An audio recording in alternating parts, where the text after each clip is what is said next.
Welcome to episode 86 of the XRM Toolcast. In this episode, Scott and I speak with Manuela Pichler, a principal program manager on the customer advisory team for Power Apps at Microsoft, as we dive into the CoE starter kit, a tool, or lots of tools, because it's a kit here, for managing and governing Power Apps for corporations. So if you've ever been scared of who all is making changes, what are all my apps, anything like that, and you've never heard the CoE starter kit, boy, is this the episode for you. And if you may grow to that point, you want to listen to this as well. So sit back, relax, and let's get started. Hello and welcome to another episode of the XRM Toolcast. With me, your host, Daryl, always raising the bar, and Scott. I gave Windows 11 a chance, and it failed me, Jarrell. Scott, how's it going? It's very good, Daryl. Very good. I don't think it's failed me. It was just the audio settings were just, I didn't. It was my fault. It was the user error. That's what it was. Okay. So I'm loving Windows 11. I am. I have to say. But it's. I thought you were going to go with the whole Lemmings thing, based on. That's next episode, but this one was really good. That's my fallback. Now you're ruining it for me, Scott. Come on. Well, ruining it. You did put it on LinkedIn, for all to see. No one ever looks at LinkedIn. It's kind of like our podcast. It's fine. No. I got like 12 followers. It's fine. No. Yeah, well, I'm freshly back from the Power Platform Conference, which was awesome. Absolutely awesome. Obviously, I missed you, Daryl. I missed you terribly. Yes. Being able to hang out with you.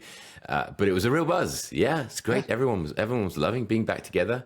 But my dog did have significant separation anxiety, and I know someone else's dog who gets separation anxiety. Our guest. Could that be our guest, Manuela Pichler, who principal program manager on the CAT customer advisory team for Power Apps at Microsoft? That type of person, Scott? It might just be. Did you see what I did there? Yes, that's nice transition. Manuela, welcome. How you doing? Manuela. I said Manuela. Yes. Yeah. In my case, I think I have more separation anxiety from my dog than he has from me. So. Yeah, good to be here. Thanks for having me.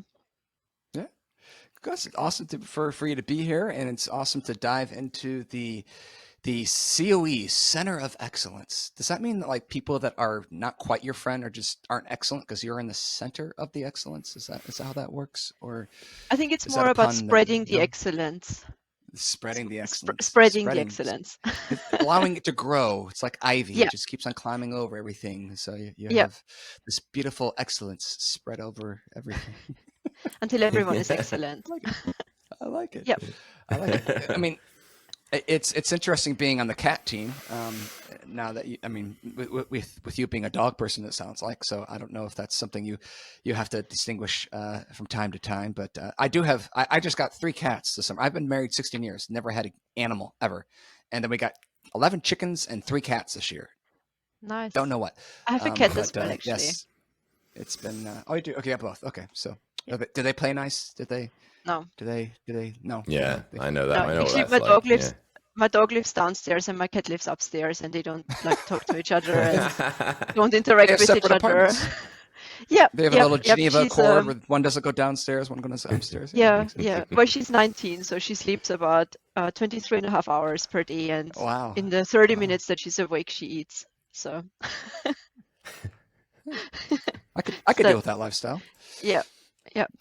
Sounds ideal. Yeah, absolutely. So tell our listeners that maybe some of them don't know. Let's start kind of square one here. The Center of Excellence toolkit. Like what is this thing, and like who would want it, and how would they grab it? We'll start with there. Pick any of those questions you want to start with. Yeah, no, those are great questions. So we see typically a center of excellence is kind of an organization or a team within an organization that's responsible for Power Platform adoption. And we've developed a toolkit based on feedback from customers that we've worked with that established those center of excellences to give them kind of a starting point or a reference implementation of how they can automate some of the tasks that they will no doubt be responsible for as they establish their center of excellence. So really, it's a compilation of components, apps, flows, dashboards that make your life easier as you go on that Power Platform adoption journey. Make our lives easier, Scott. I like things that make my life easier. Yeah, I think definitely we share that sentiment in common. At the Power Platform conference, there was a huge focus on governance. It seems to be it's always been there ever since the Power Platform has started to gather momentum in organizations. But governance is becoming more and more important as well as the platform grows. I mean, do you see that in terms of the people that are adopting the CoE starter kit as well? Yeah, we've seen a massive growth in adoption of the kit and in questions that we get about the kit and feature asks for the kit. So I think it's a really interesting maturity journey that our customers go through, like both kind of customers that have been with the platform for a while, as well as customers that are new to the platform and are discovering it for the first time. I guess in the low code space, there's often a lot of maybe uncertainty. So that's why I think governance is kind of a really important topic for our customers to make sure that whatever is being built is sustainable and adds value and doesn't put the company in a bad place, I guess. Yeah. I can see having there's certain people that you like trust to do things, and if you're handing the tools to the kingdom, it feels like sometimes because they've got all this power platform, right? They've got this power to do things. Like, oh, what happens? How do I make sure that they're still within their box? So they're not doing things they shouldn't be doing.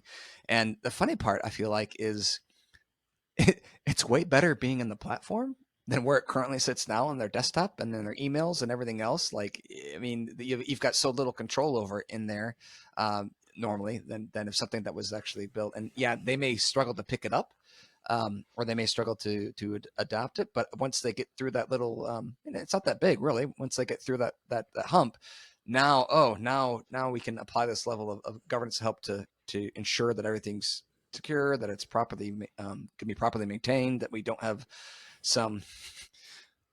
We had a word macro, word 95 macro that we had to run on a Windows 95 box when I started working in 2006.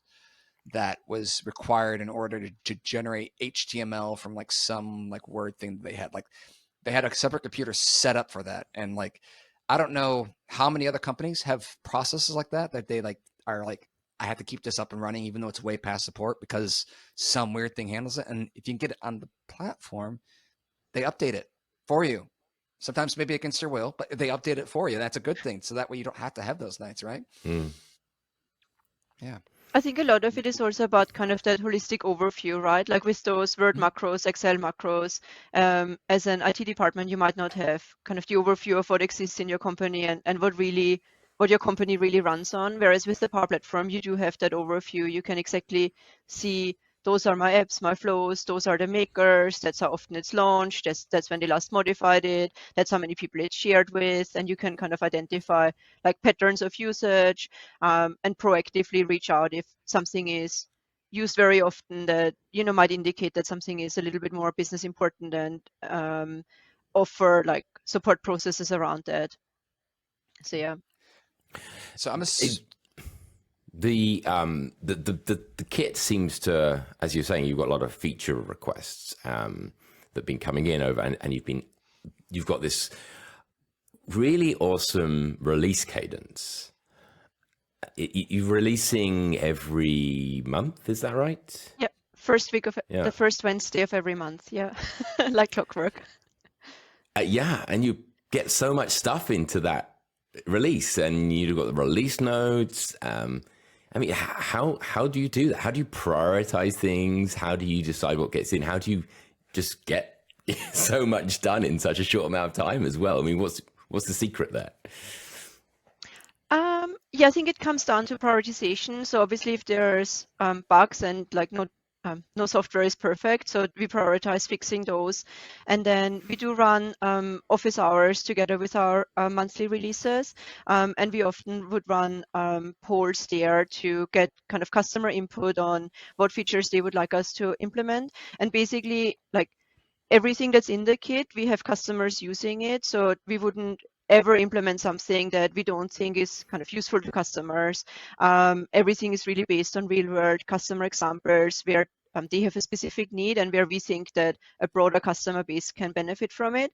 And then when it comes to kind of prioritization, yeah, we work really closely with our customer base of people that are actually, using the kit in their production environments, and for that production purpose, and seeing where the biggest value is. And then sometimes it obviously comes down to like, oh, it's a really small feature, we can fit that in. Let's quickly do that, even if it was maybe lower on the list. But yeah, for the bigger features, definitely see where the customer value lies.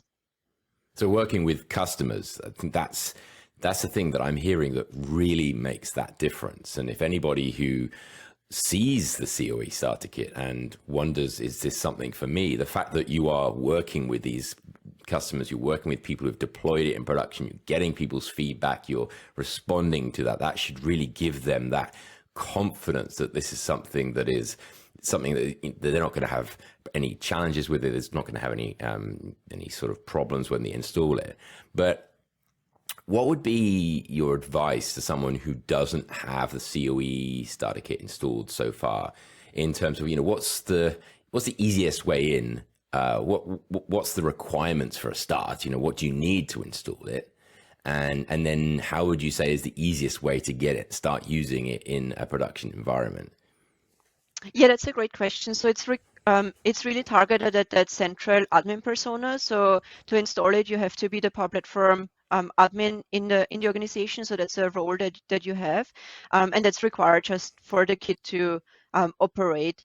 And then it does rely on Dataverse. So everything that the kit does is built on top of Dataverse. That makes it easy for us to ship it as a solution that can be installed. So you do need a Power Apps premium license in order to use Dataverse as well.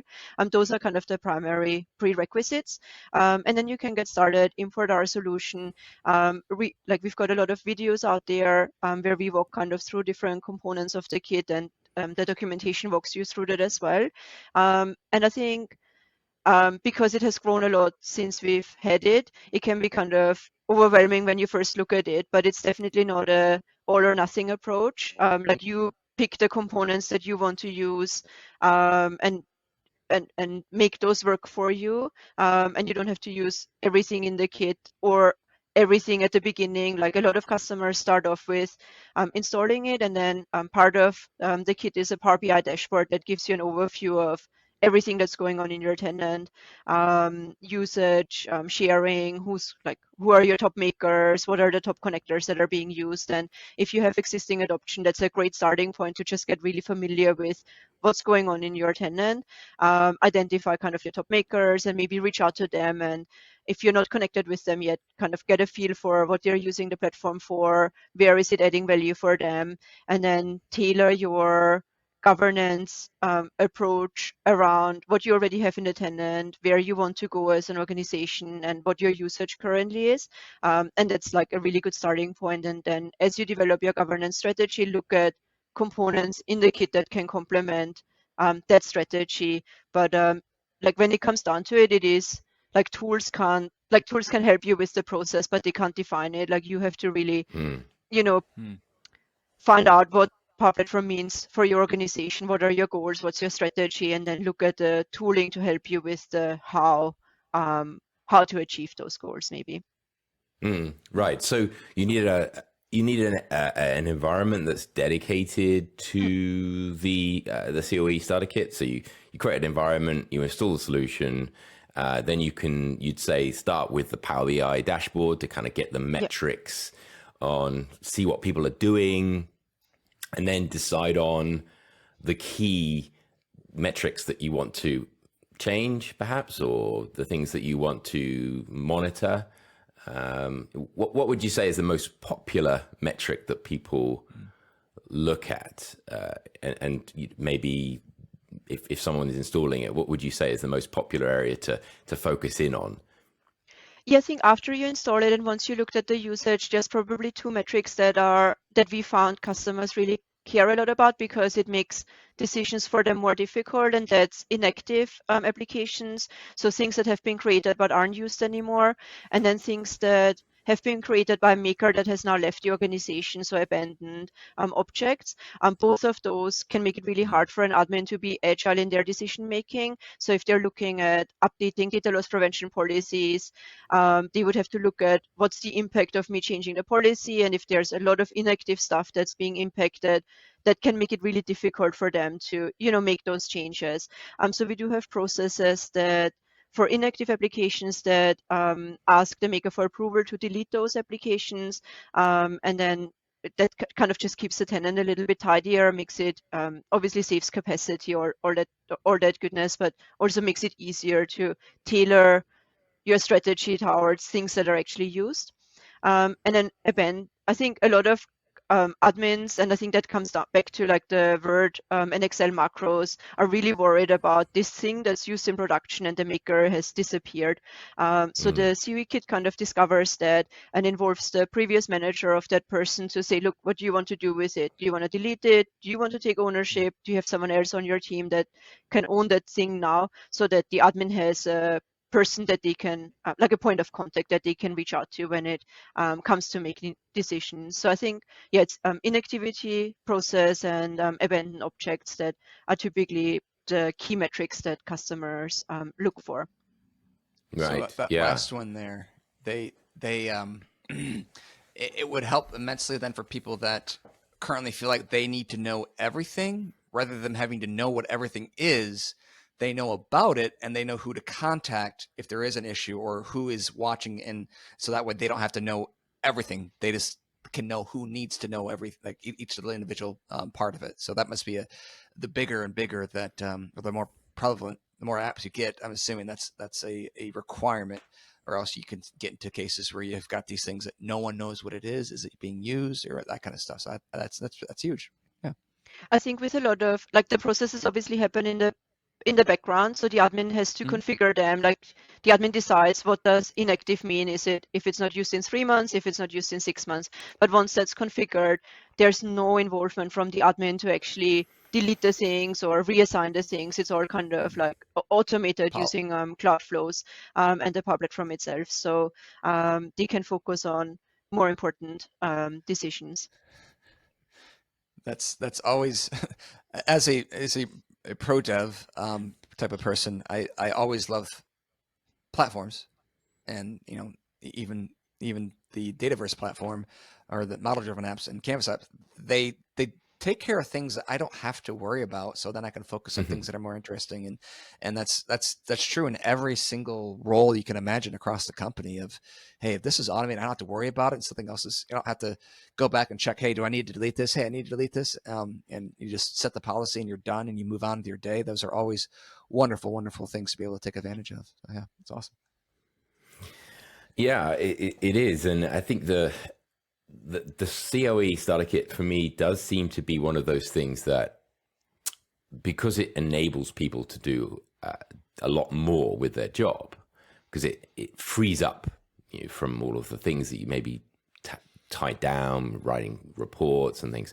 It does mean that you can then start to use it to explore a lot more about your organization. And I love that it exposes information that you can then query about your tenant. That there's tables for the logs about what people are doing, opens. There's tables for all the different solutions that are in different environments, and you can kind of query that. Those how do those get into that environment? What's the process by which you kind of harvest all of that information and get it into a single tenant? Yeah, I'll tell you what we do now, and then I'll tell you what we're landing by the end of the year, because that's maybe more exciting. So at the moment, we gather inventory in the Dataverse table, and then everything in the kit is built on those Dataverse tables. And we use the Power from admin connectors and cloud flows to basically on a daily basis crawl your entire tenant and check if there's new apps, new flows, new Power Pages, like anything that can be created in the platform.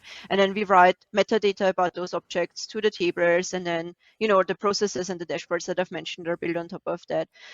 So that's what we've done since the beginning of the kit, and works relatively well. It's about 60 flows that power that process by now, and for 60. very, very large customers, they run into like scaling issues. If we have a customer that has 100,000 flows in one of their environments, and it's just the flow takes a very long time to, like, the inventory gathering flows just take a very long time to run. So what we're currently in the middle of doing is replatforming the CoE kit to use a feature that's available in the admin center as a foundation for inventory and telemetry. So if you look at the Public from Admin Center, you can set up a feature called data export that exports your inventory and telemetry to your own Azure storage account.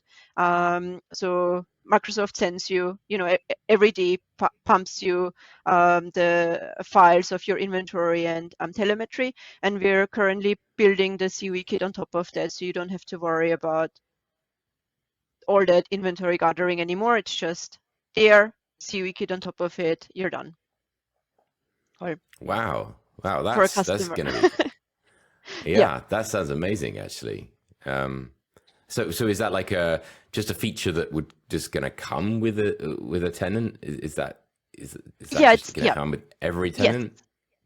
Yeah, it's in public preview at the moment, and yeah, if you look at the Public from Admin Center under analytics, you should see that, and you should be able to configure that. And obviously, it doesn't depend on the CoE kit, so you can just configure the data export and build your own reporting and your own processes on top of that as well. But we thought it was a good opportunity for us to leverage that data in the CoE kit as well.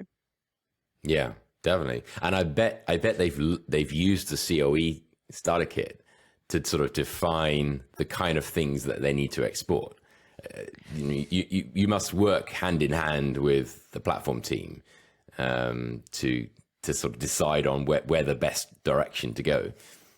I think one of the really exciting things about the kit is that because it's built in low code, very often we can just innovate a bit faster than maybe the product can.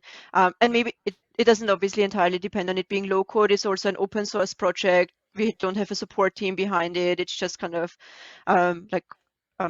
owned in the open source space, so we do innovate faster, and that's a really good opportunity to get feedback from customers on what's important and what features they would like to see. So for many areas, we work really closely together with the platform engineering teams to give them feedback on what we see from customers. So yeah, especially in the analytics space, there's a lot of learnings that we've had from the CoE kit being around for 3 years that they were able to incorporate both in the tenant analytics feature as well as in the data export feature. So you're having to communicate with, but you're also driving innovation on their side as well. Then, like, you're saying, hey, everybody needs these things. We've provided them. Can you just make that a part of the platform? And then you can focus on whatever the next thing is that you need to tackle. But since you're way lighter and you can change things, and if it breaks, the world isn't crashing down. Not that you want it to, but I mean, you get to be a little bit more just quick. You get to be quicker, right? Yeah. And you get to be more, and you get to respond faster. And that's what everybody wants. I mean, nobody wants something that they wait 3 months for and then it's broken when they get it. But if they wait a day for it and it's broken, and then they'll, well, tomorrow it'll get fixed. I mean, cool, I'll go do something else. I mean, it's not a big deal as long as I didn't, kill a We have a chicken or something. forgiving user base and community. Yeah. So in the Power Platform Conference keynote, there was actually a big mention of governance Because there was, I think Charles Lamana mentioned there's like 7.4 million people building apps currently or something, using the platform. And then he mentioned like the number of people that it could potentially grow to. I forget what it was, but it was an astronomically large number of people.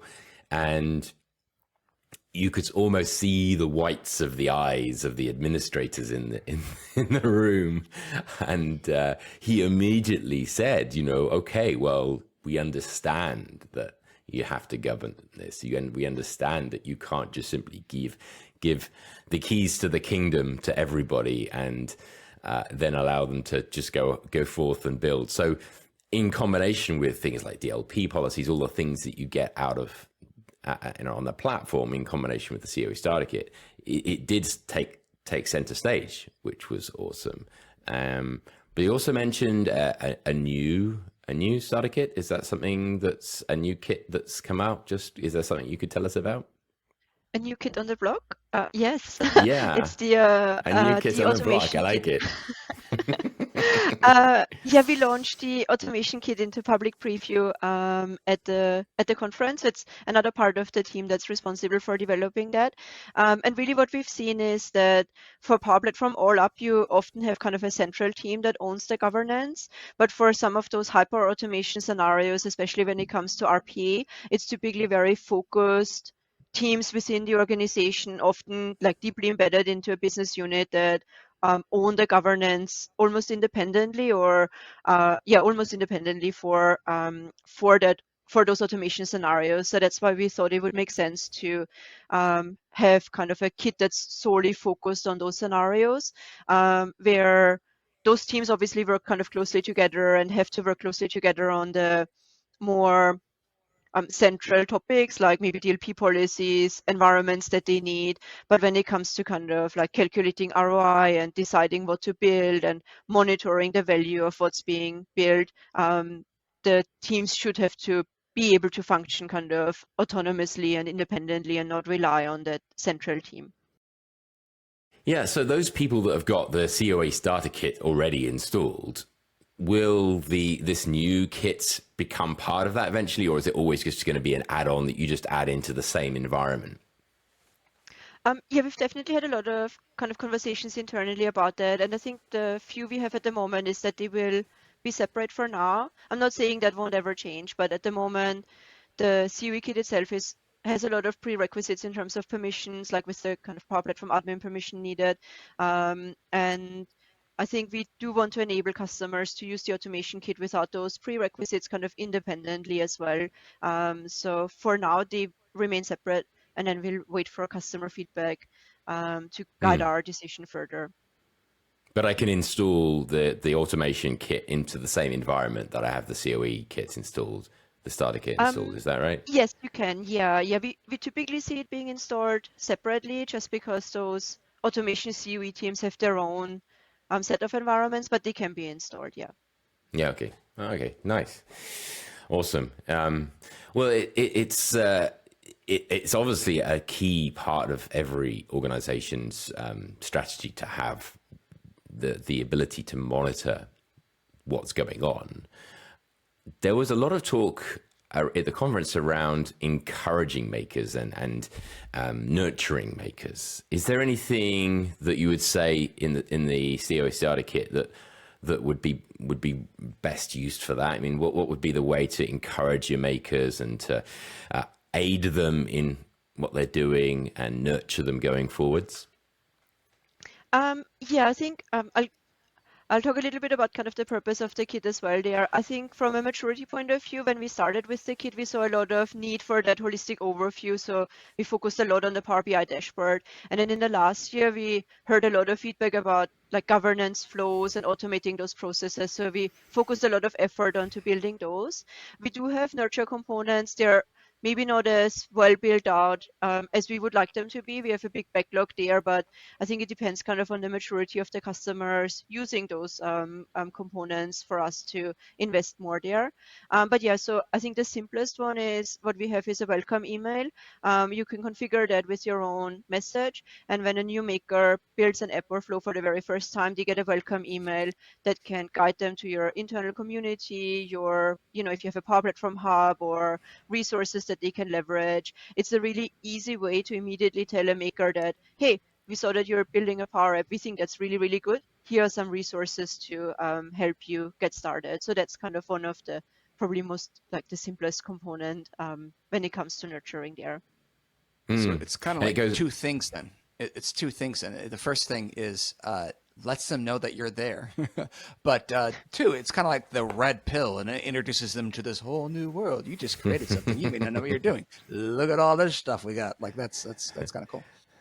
Yeah, we think of it as kind of a message of you're not alone. Like there's other people like you. Here's where you can find them. Follow the white rabbit. Yeah. I thought you were just going to start singing a Disney song. It's a whole new world there, Daryl. Oh, no. I was in the Matrix style, so sorry. It's a bit mixing. Yeah, I'm just mixing messages there. I'm just a bit confused now. But yeah, absolutely. Sorry, I can't get Disney princesses out. And I'll move on. So. Yeah, so the actual encouragement and the nurturing side of things, I think that's going back to what you were saying earlier, Daryl, about the fact that it's different to how we had it before, where people were just doing things, building apps or building stuff in Excel, and you just didn't know it was going on. Now we have the cloud, and now we can see what's happening, and now we can understand where various different things, where apps are being shared, where they're being used by different people. And that enables us to really nurture that, because previously we'd never be able to have that visibility. And that does seem to be the fundamental difference, perhaps, to previous low code revolutions, if you like, because, Excel has been around for decades. How long is Excel? It's like, I can't remember a time when Excel wasn't there, but it's the epitome, isn't it, of low code? People building apps in Excel. So it's no surprise, really, that the platform is focusing on this kind of governance. Managed environments is something that is popped up fairly recently. What's your take, Manuela, on managed environments, and the CoE starter kit? Where does that kind of, how do those fit together? Yeah, I think they really complement each other well. Obviously, a lot of what we do in the CoE kit, like we've worked closely with the managed environments team to help them understand the work that the CoE kit does and look at that. I think it's great because admins have, as much as the CoE kit does, it is difficult to set it up, right? Like you have to dedicate time to installing it and then upgrading it as well. Like you said, we have a monthly release cycle, kind of keeping up with that. You have to dedicate resources to that. Whereas with managed environments, you obviously get all that goodness out of the box with an easy option to enable that, to opt into features, opt out of features. And really the goal for a lot of those core governance features that we've discussed is that they should be available as part of the platform. I can see kind of managed environments and the CoE kit, at least for now, being used, together, hand in hand with each other. Where something is in the platform that meets your needs, I would obviously encourage to use that feature rather than depending on the feature that we've built in the CoE kit. But we have no the CoE kit isn't going away because managed environments exists now. We'll continue investing there. We'll continue getting customer feedback, and we'll continue innovating in this space to tease out what's next for the platform as well. I mean, this correct me. This might be completely wrong. So correct me if I'm wrong. But it seems like the managed environments is very specific to a particular environment. So you might enable that. You might have a production managed environment, or you might have sort of specific managed environments that are you're being used by certain different makers. Whereas the CoE starter kit seems to be much more holistic, looking across all of your environments, your whole tenant. Would you say that is that accurate? Is that accurate assessment? Yeah, I think there's nothing stopping you from making every environment a managed environment. And then you would get kind of the holistic overview through managed environments as well. But I guess kind of to your point, it is enabled on an environment basis to begin with. So you would choose the environments that you do want to manage, and those can be, environments that host your production solutions where you do want to kind of keep maybe a closer eye on that. And then, yeah, from a CoE kit point of view, we always target kind of your entire tenant, like every environment that's there, and provide that overview there. So yeah. Cool. Yeah. Switching gears a little bit here. If we had what's the smallest environment, the smallest number of people, the smallest number of makers that you think would make sense for people to be deploying the toolkit to their environment, and what would be the biggest benefit of them doing that? So, I mean, the smallest one I think would be that one person, one app. Like, is there a benefit to that? Or are we from the starter toolkit, or is there something, or do you need a little bit more than just that to find benefit in? Yeah, I think to find benefit, you do need to have like more enterprise scale adoption. I think typically, like if you're one admin and one maker, you do know what they're doing. You define your DLP policies, you give them an environment, and you talk to them if you need to. So I think for kind of some of the processes that we have and like the reporting, it's really more of if you're looking at that scale adoption where you do need to automate tasks rather than talking to the individual makers. I think the smallest company that we have that uses the CoE kit is probably around 50 people, and they use it primarily, like they still all talk to each other, but they use it primarily to track their adoption trends. So the CoE kit reports on usage. So for them, they just look at, are my usage numbers growing? What like kind of what did it look like at the beginning of the year, and how many apps do we have now? Obviously, kind of with 50 people, that's still easy to gather manually, but they get kind of help there through those out-of-the-box reports. For 50 people, is that users or is that makers, or are they both one and the That's same? the company size. The company size. So 50 people in the company. Yeah. So you're looking at 50 users, maybe 4 of Yeah, them are making 50 apps users, or something like probably, yeah, probably 4 to 5 makers, I would say. Yeah. Okay, cool. All right. I was just wondering where, I mean, it's the starter, right? It's a starter kit, right? But yeah, you got to start somewhere. So when do you want to, when you say, hey, you really should be looking at this, and need to be, you're doing things the more complicated, not complicated, the more time intensive, the harder way. You're doing it harder. Think smarter, not harder, sort of thing. Work smarter, not harder. So yes, yeah. Do both of those. Get there in the end. Get there in the end. Yeah. I guess you may have to think harder as well as think smarter. I don't. Whatever. I'll stop. Yes. It's almost like a threshold that you're kind of reaching. You kind of like a capacity thing. It's like, oh, if you could come over that threshold, then you're starting to get into the zone where you potentially could have challenges with governance, challenges with growth, and that's where the benefits you're going to start to see from the CoE starter kit. But what you're saying is that actually, even with a small number of users, it's still going to give you the metrics. So if you're trying to measure those metrics, it's of value.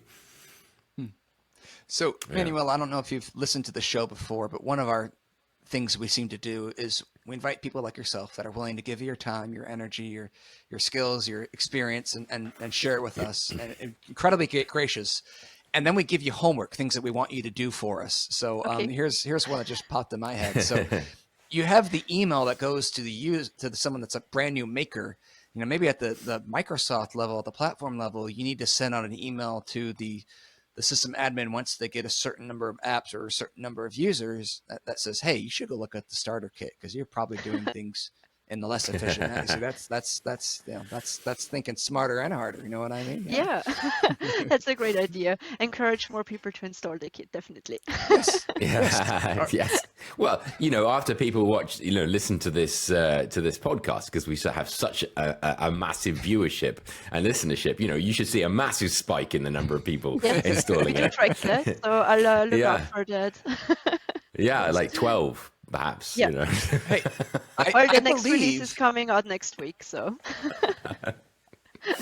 I believe we have far more LinkedIn listeners or followers than we have actual listeners of the show, but we should be close to 1,000 LinkedIn subscribers or followers by the end of the year, I think. So that'd be kind of neat to have. I reached out to most everybody, and the last month here, about a third of them were like, I haven't listened yet. I was like, oh, well, thanks for following. Listen, give us feedback. So, So, Manuela, is there anything? I said Manuela again. Manuela. I gotta get the la in there. La la la la. Is there anything else that He's we singing need to again. talk about? Can't he? Yes, I was in a boy choir when I was in middle school. We went to Australia. We sang. We we did a CD. I can say Doshus Aliespia because we had to sing Supercalifragilisticexpialidocious and all this fun stuff. So I have all these weird talents that only amaze fifth graders. But anyway, is there anything that we need to cover in the toolkit that we haven't covered? Any big thing that we're missing?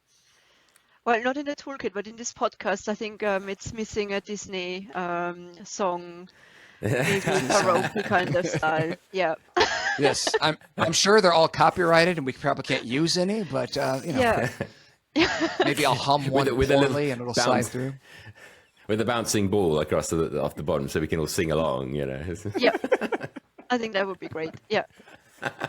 Maybe that's a whole episode right there. We'll have to rename this Darryl and Scott to the Disney episode. Sing Disney hits. Maybe after doing the dad joke episode, maybe we'll have to have Amy Holden back on, and she can, maybe she'd feel more comfortable there than she did in the dad joke episode. But that was, or maybe we get to feel like maybe what she felt like so the Disney princess episode. Anyway, those are ideas. All ideas, none of which I hope come to fruition. But anyway, those are ideas. So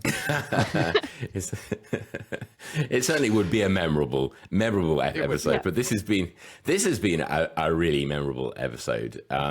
It really is. I mean, it's amazing to talk to you, Manuela, because you've got this deep understanding of not only the technology that's being used to build the kit, but also all of the customer experience and how people are using it and the ways people are using it. And so I feel really privileged to be able to spend this time talking, picking your brains about it. So thank you ever so much. Oh, thank you. No, thanks for having me. The team I'm part of is the customer advisory team. So key to our kind of core part of our mission is just working really closely with customers and understanding their needs and helping them adopt the platform. And I think that definitely shows in all the kits that we're building and all the tooling that we put out there, is that it's hopefully really close to customer requirements and needs. Awesome. We'll get a whole list of any blogs, URLs, or download links, anything after the show. We'll put that in the show links for that. If people have any other questions or any other things, or they want to reach out to you, what's a good way to reach out to you? I'm really active on Twitter, so that's probably the best way to reach me. And we can share the link to my Twitter handle as well. That's probably the best way to get in touch. Awesome. Well, Scott, that's how our listeners can get a hold of our guests. How can our listeners get a hold of us? Well, Darryl, yes, you can email us at cast@xrmtoolbox.com, and you can get us on LinkedIn and Twitter at xrmtoolcast. And we would really, really love to hear from you. Any suggestions, questions, or just to suggest the best Disney outfit that Darryl's going to wear next episode. Yes. But absolute pleasure, Manuela. Thank you so much for coming on the show.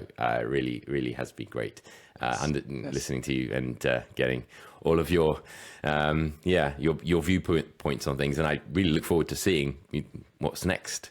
Looking forward to watching this space. Awesome. Well, appreciate it, and we'll talk to you later. Bye.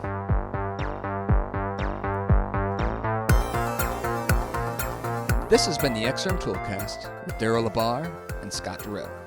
Produced by Lynn Zawin. If you have any questions or suggestions, please send them to cast@xrmtoolbox.com, tweet @XRM Toolcast, or hit us up on our LinkedIn XRM Toolcast page.